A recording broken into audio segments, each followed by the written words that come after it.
The Golden-Headed Fish, an Armenian fairy tale. Once upon a time there lived in Egypt a king who lost his sight from a bad illness.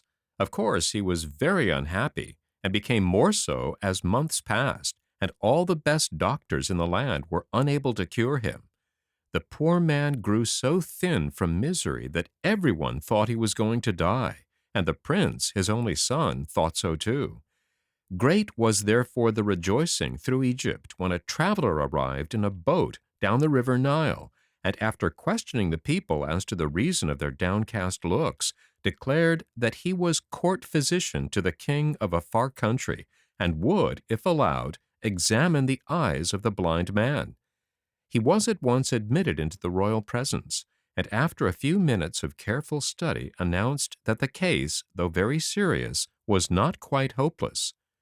"Somewhere in the great sea," he said, "there exists a golden-headed fish. If you can manage to catch this creature, bring it to me, and I will prepare an ointment from its blood which will restore your sight. For 100 days I will wait here, but if at the end of that time the fish should still be uncaught, I must return to my own master." The next morning the young prince set forth in quest of the fish, taking with him 100 men, each carrying a net. Quite a little fleet of boats was awaiting them, and in these they sailed to the middle of the great sea. During 3 months they labored diligently from sunrise to sunset, but though they caught large multitudes of fishes, not one of them had a golden head. "It's quite useless now," said the prince on the very last night. "Even if we find it this evening, the 100 days will be over in an hour, and long before we could reach the Egyptian capital the doctor will be on his way home. Still, I will go out again and cast the net once more myself." And he did so, and at the very moment that the 100 days were up, he drew in the net with a golden-headed fish entangled in its meshes. "Success has come, but, as happens often, it is too late," murmured the young man, who had studied in the schools of philosophy. "But, all the same, put the fish in that vessel full of water, and we shall take it back to show my father that we have done what we could." But when he drew near the fish, it looked up at him with such piteous eyes that he could not make up his mind to condemn it to death. For he knew well that though the doctors of his own country were ignorant of the secret of the ointment, they would do all in their power to extract something from the fish's blood. So he picked up the prize of so much labor and threw it back into the sea, and then began his journey back to the palace. When at last he reached it, he found the king in a high fever caused by his disappointment, and he refused to believe the story told him by his son. "Your head shall pay for it! Your head shall pay for it!" cried he, and bade the courtiers instantly summon the executioner to the palace. But of course somebody ran at once to the queen and told her the king's order, and she put common clothes on the prince and filled his pockets with gold, and hurried him on board a ship which was sailing that night for a distant island. "Your father will repent one day, and then he will be thankful to know you are alive," said she. "But one last counsel I will give you, and that is, take no man into your service who desires to be paid every month." The young prince thought this advice rather odd. If the servant had to be paid anyhow, he did not understand what difference it could make whether it was by the year or by the month. However, he had many times proved that his mother was wiser than he, so he promised obedience. After a voyage of several weeks, he arrived at the island of which his mother had spoken. It was full of hills and woods and flowers, and beautiful white houses stood everywhere in gardens. "What a charming spot to live in," thought the prince, and he lost no time in buying one of the prettiest of the dwellings. Then servants came pressing to offer their services, but as they all declared that they must have payment at the end of every month, the young man, who remembered his mother's words, declined to have anything to say to them. At length, one morning, an Arab appeared and begged that the prince would engage him. "And what wages do you ask?" inquired the prince, when he had questioned the newcomer and found him suitable. "I do not want money," answered the Arab.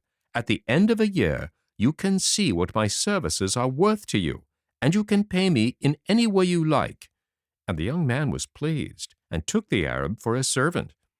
Now, although no one would have guessed it from the look of the side of the island where the prince had landed, the other part was a complete desert, owing to the ravages of a horrible monster which came up from the sea and devoured all the corn and cattle.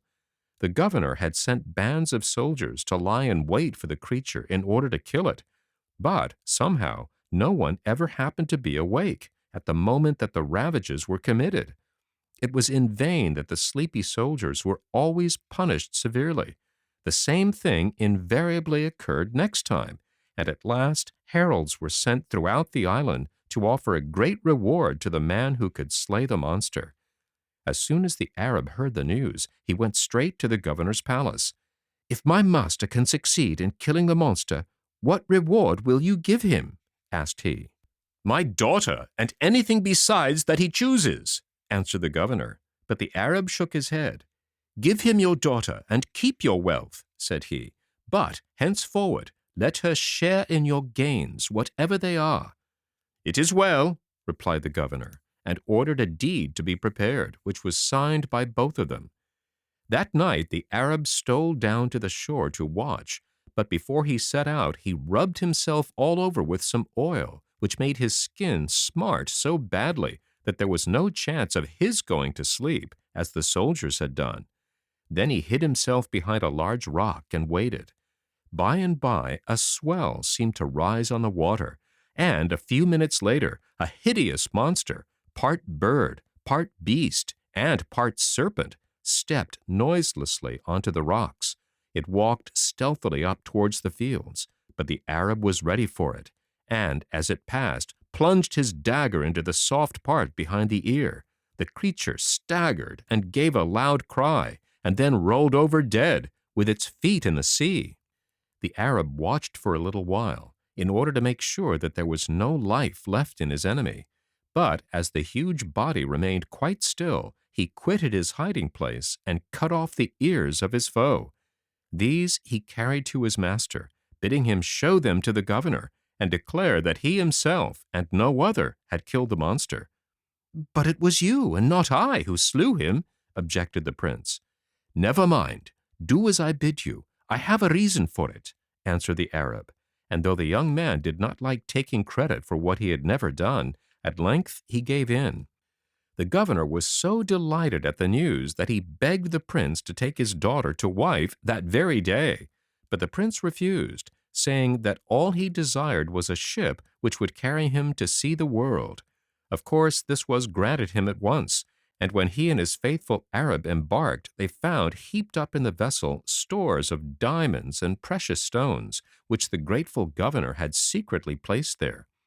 So they sailed, and they sailed, and they sailed, and at length they reached the shores of a great kingdom. Leaving the prince on board, the Arab went down to the town to find out what sort of a place it was. After some hours he returned, saying that he had heard that the king's daughter was the most beautiful princess in the world, and that the prince would do well to ask her for her hand. Nothing loath, the prince listened to this advice, and taking some of the finest necklaces in his hand, he mounted a splendid horse which the Arab had bought for him, and rode up to the palace, closely followed by his faithful attendant. The strange king happened to be in a good humor, and they were readily admitted to his presence. Laying down his offerings on the steps of the throne, he prayed the king to grant him his daughter in marriage.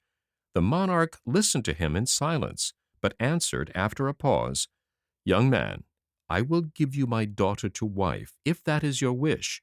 But first I must tell you that she has already gone through the marriage ceremony with 190 young men, and not one of them lived for 12 hours after. So think while there is yet time." The prince did think, and was so frightened that he very nearly went back to his ship without any more words. But just as he was about to withdraw his proposal, the Arab whispered, "Fear nothing, but take her."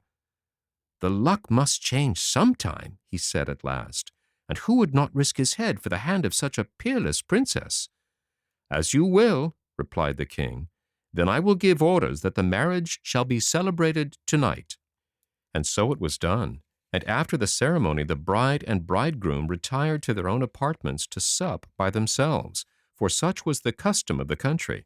The moon shone bright, and the prince walked to the window to look out upon the river and upon the distant hills, when his gaze suddenly fell on a silken shroud neatly laid out on a couch, with his name embroidered in gold thread across the front, for this also was the pleasure of the king. Horrified at the spectacle, he turned his head away, and this time his glance rested on a group of men digging busily beneath the window. It was a strange hour for anyone to be at work, and what was the hole for?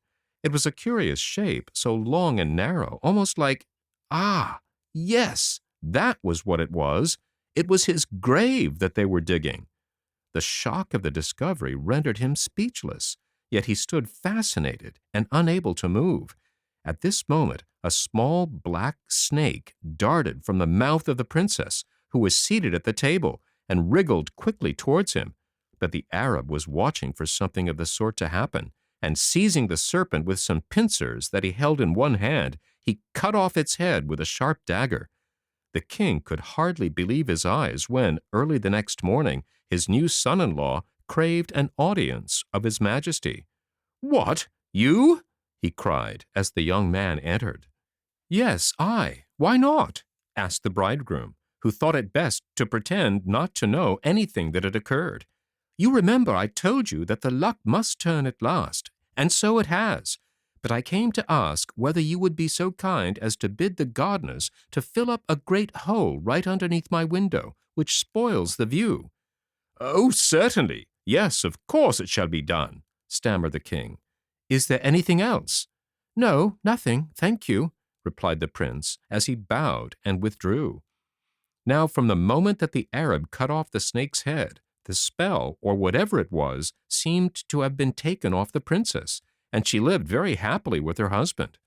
The days passed swiftly in hunting in the forests or sailing on the broad river that flowed past the palace, and when night fell she would sing to her harp, or the prince would tell her tales of his own country. One evening a man in a strange garb, with a face burnt brown by the sun, arrived at court.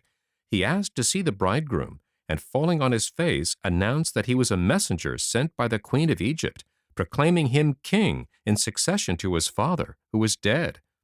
"Her Majesty begs you will set out without delay, and your bride also, as the affairs of the kingdom are somewhat in disorder," ended the messenger. Then the young man hastened to seek an audience of his father-in-law, who was delighted to find that his daughter's husband was not merely the governor of a province, as he had supposed, but the king of a powerful country. He at once ordered a splendid ship to be made ready, and in a week's time rowed down to the harbor to bid farewell to the young couple. In spite of her grief for the dead king, the queen was overjoyed to welcome her son home, and commanded the palace to be hung with splendid stuffs to do honor to the bride.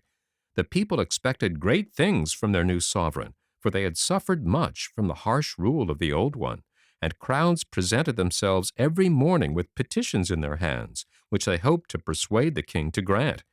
Truly, he had enough to keep him busy, but he was very happy for all that, till one night the Arab came to him and begged permission to return to his own land.